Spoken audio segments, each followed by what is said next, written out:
읽겠습니다. 출애굽기 3장 11절에서 12절까지의 말씀입니다. 출애굽기 3장 11절에서 12절까지의 말씀은 구약 성경 85페이지 근처에 있습니다. 출애굽기 3장 11절에서 12절 두 절의 말씀을 다 함께 읽기를 원합니다. 함께 읽겠습니다. 시작. 모세가 하나님께 아뢰되 내가 누구이기에 바로에게 가며 이스라엘 자손을 애굽에서 인도하여 내리이까. 하나님이 이르시되 내가 반드시 너와 함께 있으리라. 내가 그 백성을 애굽에서 인도하여 낸 후에 너희가 이 산에서 하나님을 섬기리니 이것이 내가 너를 보낸 증거니라. 아멘. 할렐루야. 할렐루야. 주님의 평화가 여러분의 삶 가운데 넉넉하게 함께 하시기를 소망합니다. 오늘 수요 성경 공부 교회를 깨우다 시즌 3 두 번째 시간에 벌써 두 번째 시간입니다. 두 번째 시간에 나오신 존귀한 성도님들 좋으신 예수님의 이름으로 환영하고 축복합니다. 축복합니다. 우리 교회 창립 60주년을 맞이해서 우리 남성교회 성도님들과 함께 건강한 교회가 무엇인지 성경의 원어를 통해 살펴볼 수 있음이 무척 기쁩니다. 저만 기쁜 거 아니죠? 웃음을 탑재해 주시면 감사하겠습니다. 먼저 지난주처럼 우리 성경의 원어로 축복의 인사, 사랑의 인사를 나눌 텐데요. 예배당에 오신 여러분들은 서로를 바라보시면서 따뜻한 미소로 또 말투로 인사해 주시면 감사하겠고요. 온라인으로 참여해 주시는 분들은 채팅창에 이름과 성함 그리고 축복의 인사를 남겨주시면 모두에게 큰 은혜가 되겠습니다. 첫 번째로 구약의 언어죠. 토브입니다. 히브리어 에레브 토브. 한번 따라해 볼까요? 에레브 토브. 에레브 토브. 네, 에레브 토브는 좋은 저녁입니다 라는 히브리식 인사인데요. 태초에 하나님께서 사람을 지으시고 그 모든 것을 보시고 토브하다라고 말씀해 주셨거든요. 우리의 모습을 보시고 보기에 심히 좋았더라 라고 할 때 그 단어 히브리어 토브입니다. 우리 옆 사람을 보면서 밝은 미소를 탑재하셔서 주님의 마음을 꾹꾹 눌러 담아서 에레브 토브 함께 인사하겠습니다. 에레브 토브, 에레브 토브, 에레브 토브. 벌써 우리 구약의 단어 몇 가지를 배웠어요. 여러분, 구약을 했다면 신약을 소외시킬 수 없겠죠. 신약의 언어 카이레테인데요. 한번 따라해 볼까요? 카이레테. 카이레테. 예수님이 사용하셨던 단어래요. 얼마나 소중한 단어입니까? 다시 한번 따라해 볼까요? 카이레테. 카이레테. 네, 부활하신 예수님께서 처음 사용하셨던 그 단어가 바로 이 단어 카이레테입니다. 평안하니? 평안하세요? 라는 단어인데요. 부활의 기쁨을 담고 있는 인사말 카이레테입니다. 다시 한번 따라해 볼게요. 카이레테. 카이레테. 사실 이 단어는 황제나 지극히 높은 신분을 가진 사람한테 사용했던 인사말인데요. 부활하신 예수님께서 처음 만났던 그 여인들을 향해서 신분이 얼마나 낮았겠어요. 또 옛날인데 그 여성들의 지위가 얼마나 낮았겠습니까? 그런데 그들을 향해서 황제를 향해 사용하는 그 인사말 카이레테를 향해 말했던 것입니다. 우리 옆 사람을 향해서 옆 사람 존귀한 자녀입니다. 만물을 다스리시고 지으신 우리 왕의 자녀 여러분은 존귀한 자녀입니다 라면서 우리 앞뒤 좌우 여러분들에게 부활의 기쁨을 담아서 카이레테라고 인사해 보겠습니다. 카이레테. 카이레테. 신약의 언어입니다. 부활의 언어입니다. 우리 예수님께서 부활하시고 인사말로 사용하신 언어입니다. 카이레테. 여러분 존귀한 주님의 자녀들입니다. 아멘. 아멘. 지난 시간 우리는 성경의 원어를 통해서 교회가 무엇인지 살펴보았습니다. 교회로 번역된 헬라어 여러분 기억하세요? 기억하십니까? 바로 에클레시아인데요. 에클레시아는 단순히 십자가가 달린 빌딩, 건물을 지칭하는 말이 아니라 하나님의 부르심을 받아 모인 사람들, 즉 공동체라는 것을 우리가 나누었었습니다. 또한 교회는 각자가 소유하는 것이 아니라, 그러니까 김 목사의 교회가 아니라 어떤 한 집사님의 교회가 아니라 예수님께서 나의 교회, 내 교회라고 부르시는 주님의 공동체가 바로 에클레시아였죠. 우리는 로마서 1장 7절 말씀을 통해서 성도의 정체성을 보여주는 두 단어를 살펴보기도 했었는데요. 다들 기억하고 계시죠? 아가페토이, 하나님의 사랑을 받은 사람들, 클레토이 하나님의 부르심을 받은 사람들, 이것이 바로 성도를 지칭하는 성도의 단어였습니다. 우리는 먼저 사랑을 받았고 먼저 부르심을 받은 사람들, 이것이 바로 교회된 우리의 정체성이다라고 지난주 우리는 배웠었죠. 내가 하나님을 선택하기 이전에 하나님께서 나를 먼저 찾아오셨고, 내가 하나님을 붙잡기 이전에 하나님께서 저와 여러분들을 붙잡았다라는 것입니다. 이것이 복음이죠. 내가 교회에 스스로 나온 것 같지만 사실은 주님께서 저와 여러분을 주의 몸된 교회, 그 공동체 안으로 불러 모으셨다라는 겁니다. 마지막으로 우리 지난 시간에 한 가지 중요한 사실을 확인했었는데요. 제가 어린 시절에 밖에서 시간 가는 줄 모르고 놀고 있을 때 주여가 라고 부르셨던 우리 어머니의 부르심, 그 부르심에는 목적이 있었다라고 했습니다. 어머니께서 친히 강림하셔서 주여가 밥 먹어라, 주여가 숙제해라 라고 저의 이름을 부르셨다라는 것이죠. 이처럼 하나님의 부르심에도, 교회로 부르시는 그 부르심에도 목적이 분명하게 있습니다. 하나님께서는 아무 이유 없이 저와 여러분들을 교회로, 에클레시아로, 카할 부르신 것이 아니다라는 것이죠. 그저 외롭지 않도록 불러 모아 주신 것이 아니고 일주일에 한 번 종교 행사에 참여하도록 우리를 부르신 것이 아니다라는 것입니다. 여러분, 그렇다면 하나님께서 우리를 교회로 부르신 그 첫 번째 목적이 무엇일까요? 우리 자막에도 나와 있는데요. 우리 함께 읽어보도록 하겠습니다. 시작. 하나님께서는 우리를 예배하는 사람으로 부르셨습니다. 아멘. 그렇다면 여러분, 예배란 무엇일까?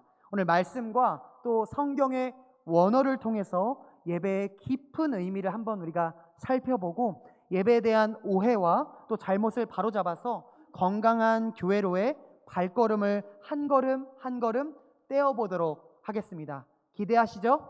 기대하시죠? 오늘 본문이 있는 출애굽기 3장, 이 3장은 하나님께서 모세를 부르시는 장면입니다. 하나님께서 호렙산에서 떨기나무 가운데 나타나셔서 모세를 부르시고 애굽에서 고통받고 있는 이스라엘 백성들을 인도해내라는 그 사명을 모세에게 맡겨주셨죠. 어디서요? 호렙산에서. 그런데 하나님께서는 이스라엘 백성들을 애굽에서 이끌어내시려는 그 목적, 단순히 노예 생활을 청산하려고 그것을 이끌어낸 것이 아니었습니다. 하나님은 이 산에서 너희가 하나님을 섬기리니, 다시 말씀드립니다. 하나님께서는 모세를 통해서 이 이스라엘 백성이 애굽에서 나와 이 산에서 너희가 하나님을 섬기리니 라고 말씀하셨습니다. 즉 바로를 섬기던 이 백성을 구원하여서 하나님만을 예배하고 섬기는 백성으로 세우시는 것이 출애굽의, 해방의, 구원의 궁극적인 목적이었다라는 것이죠. 하나님을 섬기리니 할 때 사용된 이 구약의 단어 히브리어가 바로 아바드 있는데요. 이 아바드인데요. 한번 따라해 볼까요? 아바드. 네, 아바드는 예배하다, 섬기다라는 뜻을 가진 히브리어입니다. 벌써 오늘만 해도 3가지의 단어를 배웠습니다. 이 단어가 가장 먼저 쓰인 것은 오늘 우리가 읽은 이 출애굽기가 아니라 창세기에 가장 먼저 쓰였습니다. 창세기 2장 15절의 말씀인데요. 제가 봉독해 드립니다. 여호와 하나님이 그 사람, 바로 아담을 말하는 거예요. 아담을 이끌어서 어디에 두셨죠? 에덴 동산에 두어서 그것을 경작하게 하시며 지키게 하시며 보호하게 하시고. 아멘. 여기서 경작하다라고 번역된 이 히브리어가 바로 우리가 아까 읽었던 아바드입니다. 하나님께서는 아담을 창조하신 후에 에덴 동산에 두시고 그 동산을 경작하며 지키게 하셨습니다. 즉 인간은 아바드하는 존재로 지음받았다라는 것이죠. 놀랍지 않으세요? 여러분, 아바드는 이 문맥에 따라서 어느 문맥에 쓰이냐에 따라서 일하다, 경작하다, 섬기다, 봉사하다라는 의미로 사용되는데요. 아바드가 그렇다는 거예요. 하나님께서는 사람을 창조하셨을 때 뒷짐지고서 동산을 구경하거라 라고 이렇게 그런 존재로 만들지 않으셨다라는 거예요. 하나님은 사람을 에덴 동산에 두시고 경작하고 가꾸고 이롭게 하는 존재로 지으셨다라는 것이죠. 하나님께서 지으신 그 세계를 돌보고 그 안에서 숨겨진 그 가능성이 드러나도록 가꾸고 생명이 더욱 풍성해지도록 돕는 그 섬기는 존재로 사람을 아바드한 존재로 지으셨다라는 것이죠. 마치 농부가 땅을 경작한다고 해서 씨앗 안에 그 생명이 무조건적으로 만들어지는 것이 아님을 우리는 알죠. 생명은 하나님께서 주시는 것입니다. 그럼에도 농부는 포기하지 않고 땅을 갈고 돌을 골라내고 물을 주고 잡초를 제거해냅니다. 생명이 생명답게 자라나도록 또 환경을 만들어 주는 것이죠. 아바드한 존재로 살아가도록 한 것입니다. 바로 이것이 경작이에요. 이것이 돌보고 이롭게 하는 것입니다. 땅을 이롭게 만들고 사람을 이롭게 하고 아바드한 존재로 하나님이 지으셨다라는 것이죠. 하나님께서는 우리를 주변의 생명을 억누르는 존재가 아니라 살아나게 하는 존재로 아바드한 존재로 지으셨다라는 것입니다. 사람을 이용해서 나의 유익을 얻는 존재가 아니라 내 곁에 있는 옆 사람들, 한번 옆 사람들 살펴보시겠어요? 네, 맞습니다. 이 옆 사람을 통해서 항상 하나님의 형상답게 살아내도록 돕고 섬기는 존재로 이 옆 사람이 하나님의 형상으로 존중받도록 아바드한 존재로 지으셨다라는 것이죠. 그러므로 이 아바드는 단순히 열심히 일한다라는 것이 아닙니다. 많은 일을 하고 높은 성과를 내고 남들보다 앞서가는 것이 곧 창조의 목적을 이루는 것이 결코 아닐 것입니다. 내가 하는 일을 통해서 이 옆 사람이 살아나고 있는가? 내가 속한 가정이 나를 통해서 더 따뜻해지고 건강해지고 있을까? 내가 일하는 이 일터가 나를 통해서 조금 더 정직해지고 공의로워지고 있는가? 살펴보라는 것입니다. 내가 아바드한 존재로서 그 사명을 잘 감당하고 있는지 살펴보라는 것이죠. 내가 섬기는 그 공동체 안에서 연약한 지체들이, 그 사람들이 나를 통해서 힘을 얻는가? 사랑하는 성도 여러분, 하나님께서는 저와 여러분을 세상을 소모하는 사람으로 만들지 않으셨습니다. 세상을 어지럽히는 존재로 짓지 않으셨다라는 것입니다. 바로 세상을 경작하는 사람, 사람을 살리는 사람, 공동체를 이롭게 하는 사람으로 우리를 아바드한 존재로 지으셨습니다. 우리의 손길이 닿는 그곳이 황폐해지는 것이 아니라 살아나게 되고, 다시 말씀드립니다. 우리의 손길이 닿는 것이 황폐해지는 것이 아니라 살아나게 되고, 가정이 살아나고, 직장이 살아나고, 일터가 살아나고, 학업이 살아나고, 우리 관계가 살아나게 된다라는 것이죠. 우리의 말 한마디를 통해서 다시 일어서게 되며, 우리의 애씀을 통해서 다른 이들이 자신에게 주어진 그 하나님의 형상을 발견하도록 돕는 것, 이것이 저와 여러분들에게 맡겨진 아바드의 사명입니다. 아멘. 그런데 아바드라는 이 단어가 하나님을 향하여 사용될 때는 이롭게 하다, 하나님을 이롭게 하다? 우리가 하나님을 이롭게 할 수 있을까요? 하나님을 경작할 수 있을까요? 하나님을 봉사할 수 있을까요? 아닙니다. 하나님을 예배하다라는 뜻으로 쓰이게 됩니다. 하나님을 섬기는 것과 하나님께서 지으신 그 세계를 돌보는 것, 하나님을 예배하는 것과 하나님께서 사랑하시는 그 사람, 저와 여러분, 그 지체들을 이롭게 하는 것이 바로 이 하나의 뿌리를 갖는다, 아바드한 존재로 쓰임받는다라는 것이죠. 왜 그렇습니까? 하나님을 사랑하며 진실되게 예배하는 사람은 하나님께서 사랑하시는 것도 귀하게 여기기 때문입니다. 창조주를 경외하면서 그분의 창조를 함부로 대할 수 없는 것입니다. 예를 들어 볼까요? 아내를 사랑한다고 말하면서 아내가 만들어준 그 음식을 버리지 않고 바로 음식물 쓰레기통에 버리는 것은 말도 안 되는 일이 되어버릴 것입니다. 누군가를 사랑하고 존중한다고 말하면서 사랑하는 이의 물건을 함부로 대하는 것은 그 말에 어폐가 있는 것이죠. 여러분, 저를 존중하시나요? 저를 사랑하시나요?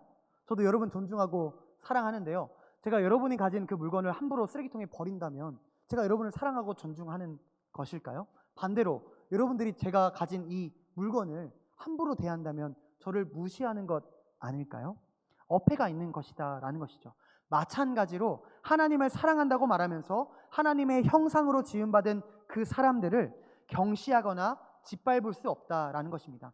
하나님은 태초에 사람을 지으시고 보기에 토부했다라고 말씀하셨잖아요. 그 토부한 존재를 함부로 대한다는 것은 하나님을 경시하는 것과 마찬가지라는 것입니다. 우리 주일에 두 손을 높이 들고서 하나님을 찬양하면서 평일에는 사람을 수단으로 이용한다면, 사람을 억누르는 존재로 이용한다면 그 예배, 그 사람이 드리는 그 예배는 심각한 모순이고 괴리일 것입니다. 하나님께 무릎 꿇는 사람은 사람 앞에서 함부로 군림하지 않는다라는 것입니다. 하나님의 은혜로 살아가는 사람은 다른 사람의 연약함을 정죄하기보다는 붙들어 준다라는 것이죠. 하나님께서 나를 오래 참아주셨음을 아는 사람은 다른 사람에게도 기다림의 자리를 넉넉하게 내어줄 것입니다.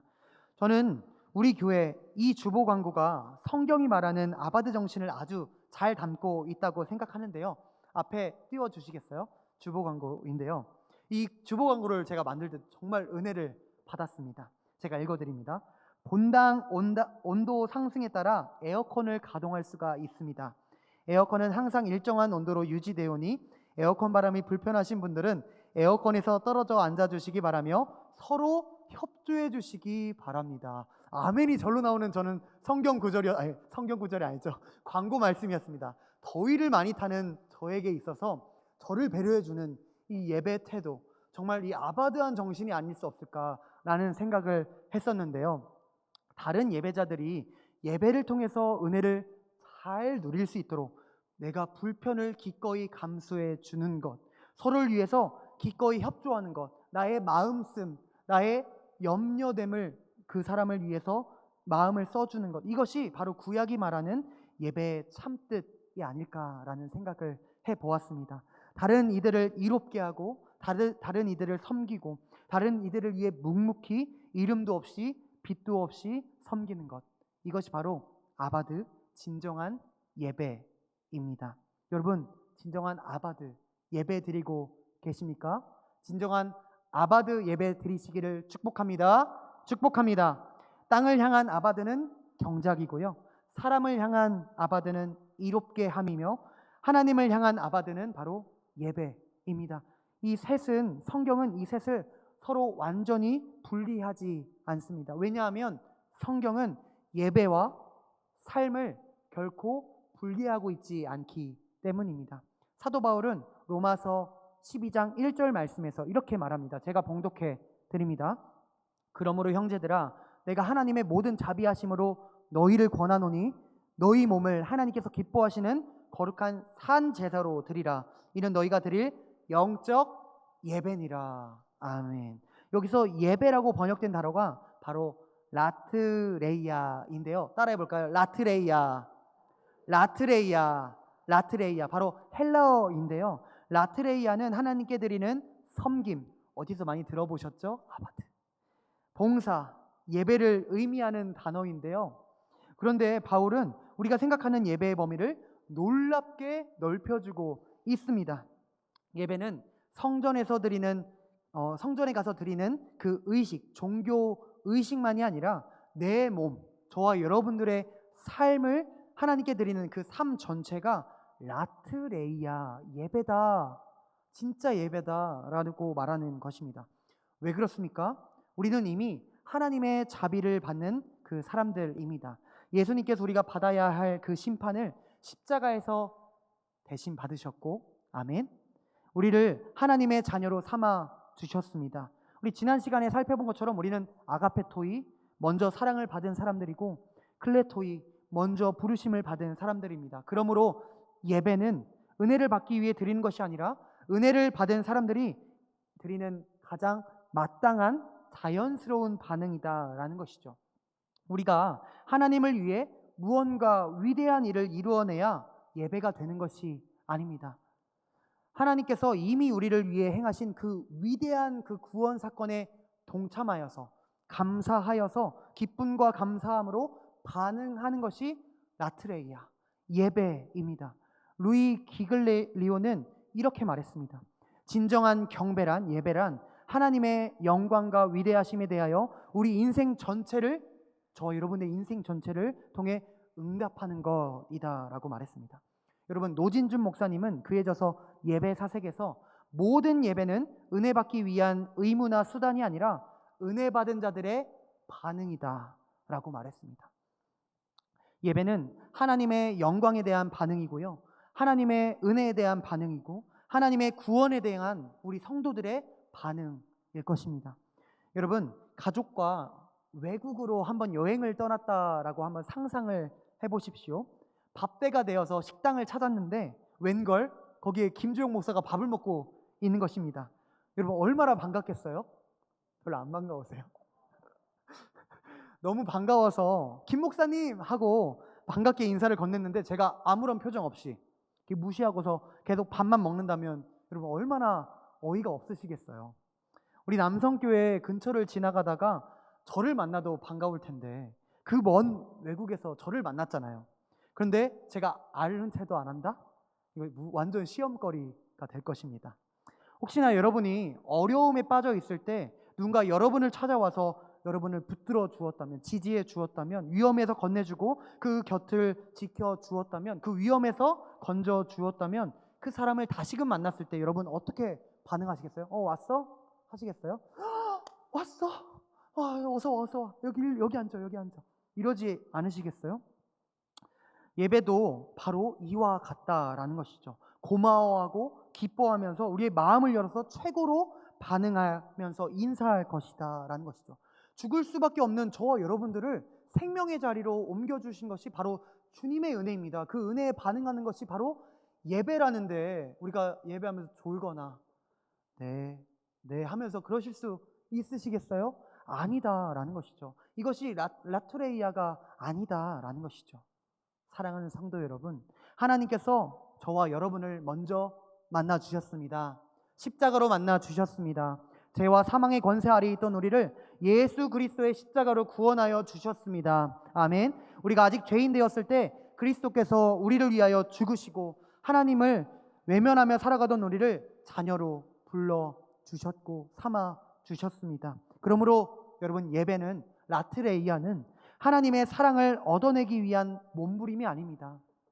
하나님의 마음을 움직이기 위한, 하나님의 뜻을 이렇게 움직이기 위한 그런 행위가 아니라 이미 우리를 향해 움직이신 하나님의 열심, 그 하나님의 마음에 대한 우리의 반응, 마땅한 반응입니다. 이것이 바로 신약의 언어 헬라어가 전하고 있는 예배의 진정한 뜻입니다. 사랑하는 성도 여러분, 혹시 우리는 예배를 오해하고 있지 않았습니까? 예배를 단순히 교회에서 드리는, 주일에 드리는 그 한 시간의 예배라고 생각하지는 않으셨습니까? 예배했어, 나는 끝, 하나의 의무, 채무를 끝냈어 라고 생각하지는 않으셨습니까?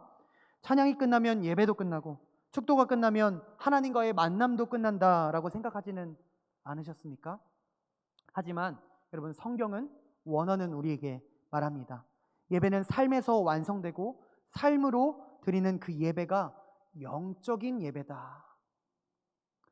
로마서 12장 1절, 우리가 아까 읽었던 말씀인데요, 12장 1절에 영적으로, 아까 저기 제가 표기해놨어요, 영적으로 번역된 이 헬라어 로기코스는 원래 합당한, 이성적인, 말씀에 근거한, 뭔가 영적이랑 뭔가 다른 단어 같지요?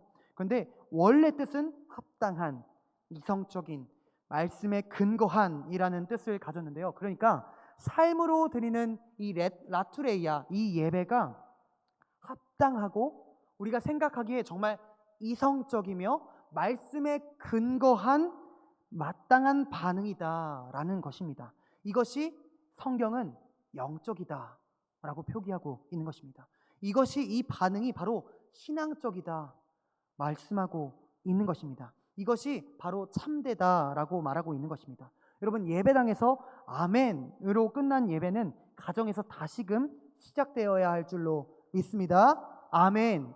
공적 예배를 통해서 도전받고 결단한 그 마음을 품고, 이 시간 이 예배를 통해서, 이 드려진 이 말씀을 통해서, 우리에게 도전된 그 말씀과 결단을 통해서 주님, 우리가 그렇게 살겠습니다. 우리의 삶으로 살겠습니다. 삶으로 이어져야 한다라는 것이죠. 이 도전과 이 말씀, 이 결단, 이것이 배우자를 존중하는 이 말 한마디가 되어야 하고요, 부모님을 공경하는 마음이 되어야 하고, 자녀를 품어주는 사랑이 되어야 하고, 이웃을 용서해주는 선택, 직장에서의 정직을 선택하는 것, 이것이 되어야 할 줄로 믿습니다. 이 모든 것이 하나님께 마땅하게 합리적으로 말씀의 근거에서 드리는 예배, 라트레이아라는 것입니다. 영적인 예배, 합당한 예배, 신약의 언어가 전하고 있는 예배입니다. 이성적이며 말씀에 근거한 마땅한 반응의 예배다라는 것이죠. 주일에 부르는 그 찬양도 예배이지만 월요일에 직장에 가서 정직하게 일하는 것도 예배입니다. 교회에서 두 손 들고 하나님을 찬양하는 것도 예배이지만 집으로 돌아가서 가족을 사랑하는 것도 예배입니다. 헌금을 드리는 것도 예배이지만 상처받은 사람들을 넉넉하게 아바드해주고 이롭게 해주고 품어주는 것도 예배입니다. 여러분, 17세기 프랑스 수도사 가운데 아주 유명한 로렌스 형제가 있습니다. 그는 수도원에 들어간 뒤에 사람들의 눈에 잘 띄지 않는 일들을 도맡아서 했다고 합니다.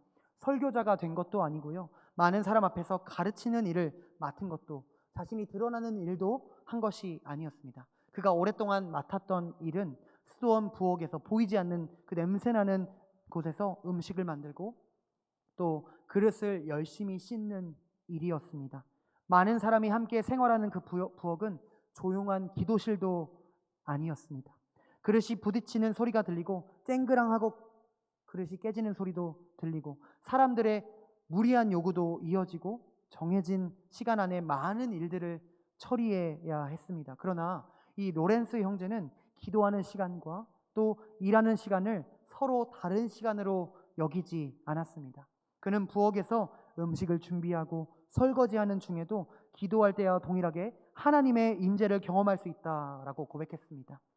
그에게 감자를 깎는 일은 기도를 방해하는 일이 결코 아니었습니다. 감자를 깎는 그 손을 하나님께 드리는 손으로 여겼습니다. 그릇을 씻는 일은 예배가 끝난 뒤에 해야 하는 그런 허드렛 일로 여기지 않았습니다. 사랑으로 사람을 섬기고 그 일을 통해 하나님을 높이는 삶의 예배, 라투레이아였습니다. 중요한 것은 얼마나 대단한 일을 하느냐가 아니었습니다. 누구를 위해 어떠한 마음으로 그 일을 하느냐였습니다. 여러분, 어떠한 마음으로 예배에 참여하셨습니까? 어떠한 마음으로 교회 봉사에 참여하고 계십니까? 부디 이 마음으로, 이 예배의 마음으로, 아바드의 마음으로, 라투레이아의 마음으로 예배에 참여하시고 교회 행사에 참여하시기를 넉넉히 축복합니다. 축복합니다. 사랑하는 성도 여러분, 하나님께서 받으시는 그 예배는 반드시 눈에 띄고 특별한 일만은 아닙니다. 가정에서 여러분 식사를 준비하는 일, 직장에서 맡은 업무를 정직하게 해내는 일, 아픈 가족의 곁에서 기도하며 묵묵하게 지키는 일, 누군가의 말을 끝까지 들어주는 일, 아무도 알아주지 않아도 맡겨준 그 자리를 성실하게 지키는 일, 이 모든 일이 성경은 예배다라고 말하고 있는 것이죠. 하나님을 사랑하는 마음으로 행해진다면 라트레이아의 예배가 될 수 있을 것입니다. 그러므로 여러분, 하나님을 예배하고 사람을 살리고 세상을 이롭게 하는 것이, 즉 아바드 하는 것이 저와 여러분들을 구원한 구원의 목적입니다. 부르신 목적입니다. 예배를 통해 도전받고 결단한 대로 살아내는 것, 즉 라트레이아, 살아내는 것이 성경이 말하는 예배일 것입니다. 사랑하는 성도 여러분, 교회 창립 60주년을 맞이한 우리 교회가 건강한 교회가 되기를 축복합니다. 소망합니다. 우리 남성교회가 지금도 좋은 교회이지만 더 좋은 교회가 되기를 축복합니다. 축복합니다. 소망합니다. 건강한 교회는 예배를 많이 드리는 교회가 아니라 예배한 사람들이 세상을 이롭게 변화시키는 교회입니다. 예배당 안에서는 거룩하지만 세상에서는 세상 사람과 다르지 않는 교회가 아니라 예배당 안에서 받은 그 은혜가 여러분의 가정을 살리고 직장을 살리고 학교를 살리고 이웃을 살리는 교회가 되어야겠습니다. 오늘 우리가 드리는 이 예배가 예배당 문 앞에서 끝나지 않기를 예수님의 이름으로 축복합니다. 축복합니다. 우리의 발걸음이 향하는 곳마다 아바드가 이어지고 라트레이아가 계속되기를 축복합니다. 축복합니다. 좋으신 예수님의 이름으로 축원합니다. 아멘.